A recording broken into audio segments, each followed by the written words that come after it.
আগামী দিনে আওয়ামী লীগের রাজনীতি থাকবে কি থাকবে না সেই কথা 1400 শহীদ পরিবারকে সিদ্ধান্ত নিতে হবে।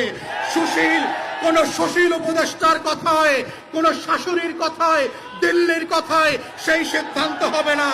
আমাদের বক্তব্য খুব পরিষ্কার, গণ অভ্যুত্থানের পক্ষের শক্তিরা গণ তদন্ত কমিশনে গিয়ে উন্মুক্ত শুনানিতে অংশ নিয়ে বাংলাদেশের কোটি কোটি নাগরিক যেখানে নিবন্ধন করে তাদের মতামত দিতে পারবে, সেই মতামতের উপরে ভিত্তি করে আওয়ামী লীগ প্রশ্ন, গণহত্যার প্রশ্ন, জাতীয় পার্টি এবং 14 দলীয় দিল্লির গোলামদের ভবিষ্যৎ কি হবে সেইটার সিদ্ধান্ত নিতে হবে এবং সেই সিদ্ধান্তের উপরে ভিত্তি করে আওয়ামী লীগের ভবিষ্যৎ নির্ণীত হবে।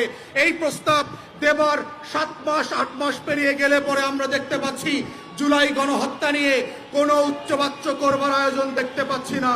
জুলাইয়ের গণকবর যেটা আমরা আগস্ট সেপ্টেম্বরে ভিজিট করেছি সেইখানে উপদেষ্টাদের যাবার কোনো মদত দেখতে পাচ্ছি না।